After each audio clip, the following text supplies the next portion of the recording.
Georgia. I have the honor to be here, me and Mark, to do some training. What is an amazing story because they're so invested into their contractor. I've never seen the roofing suppliers to put so much time to value and to help the contractors grow. Where's this passion came from? Honestly, the passion came from myself growing personal development. I got inspired and I wanted to do something different as a supplier and bring, instead of bringing like Grant Cardones, I wanted to bring the Grant Cardones of the roofing industry to our contractors because a lot of them are smaller, our niche is smaller, and some of them can't afford to go see Mark and travel to where Mark is. And we've been blessed enough to be able to do that for our clientele. And this is our second year doing that. We bring the heavy hitters. Anyone that's doing education in roofing has been through our warehouse, and it's been a blessing. We talk about a lot about differentiator, and then that's something that it's hard, man. You're competing against the big gorilla of the industry. Like what we know are billion-dollar companies, and here you are. You have 3 locations. Yes, sir. 3 locations. It hasn't been easy. At first we started off first in the backyard, my in-laws' idea, and once we went official, we got a warehouse, 5,000 square feet warehouse. We didn't know how big or what we needed. We didn't know if people wanted deliveries. We started delivering with box trucks. Eventually, we went from 5,000 square feet to 15,000 square feet. Then we're here at our current location in Tucker, and we have 55,000 square feet. And now we finally have trucks with piggybacks versus, I used to be the piggyback, hand loading. She was doing the sales. So it's been, we know that. It hasn't been easy, you know what I mean? But now we're here, and what looks like an overnight success wasn't. It's 10 years in business, 3 locations later, and a lot of sweat and tears and hard work. That's awesome, and you saw on your sign it says preferred products, preferred prices. And everywhere we walk into your office, there's something that's inspired us today. You really made a big impact on us, both of you, and all your contractors. There's something, there's a culture getting built into this industry. Mm-hmm. How do you take your personal life and apply to your contractor like this? So I think we've always been really big on branding. So you see that what you were mentioning everywhere, preferred brands, preferred prices, everywhere. So that's on our trucks, on our billboards, on our signs. So we really chose that and we stuck to it. So I think we're very hard workers. So we relate to all of our clients. Like you said, they're a smaller niche. So we just wanted to make sure that we had that branding throughout our company and that we were able to impact others when they can just see our logo and they already know what we stand for and who we are. One big thing I am very important is personal development, and I follow you guys on Instagram, and I follow you guys even on your business page, and you really push personal development. I talked to one contractor in there. They said that they never heard about personal development until a supplier. Like, it boggles my mind. A supplier is giving them an avenue, which personal development changed both our lives. Where does the personal development come from? And I kind of want to hear from both of you.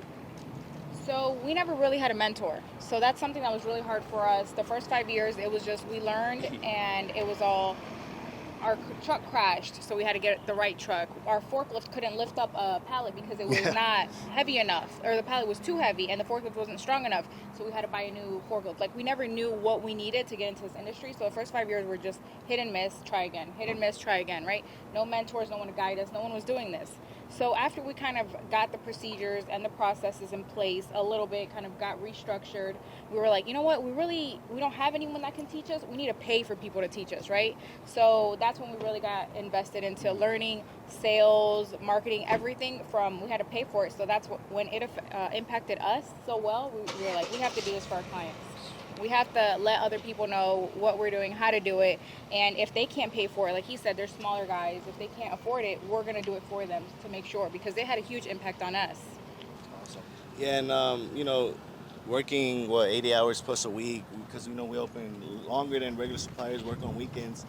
Honestly, till about 2 years ago, I was here every day, Saturdays working, and finally we structured where we had management and we're stepping away more and more. It's hard to let go at first because you think they can't do it, but at the end of the day, you have to do it so you can grow. So we eventually did that, and we, like she said, invested in going to seminars, self-development, personal development, financial development, all that good stuff, because like she said, we don't have mentors, so unfortunately we have to pay to get in the rooms with the heavy hitters.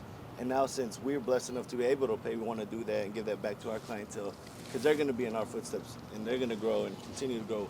And I hope they continue to grow with us. So powerful. Yeah, and it's been a blessing. You know, when we started, it was hard because we had both degrees, and you know, at first we had to pay ourselves $400 a week with a degree. My friends were making $80,000 a year, and you know, hand unloading, doing physical work, driving the forklift, warehousing work. Like, even my parents were upset because my goal was to be a lawyer. So when I gave that up, you know, they were a little disappointed. But now they're, you know, head over heels for our business. They're proud of us. They can't believe we're here, and we can't believe we're here. And it's all because, like you guys said, the culture, the environment, the experience we created for our clients. There was a market that was being neglected, you know, mainly Latinos. They would come in to the big guys and maybe not feel at home, not feel comfortable, or they would get treated with higher pricing just because they were smaller, you know.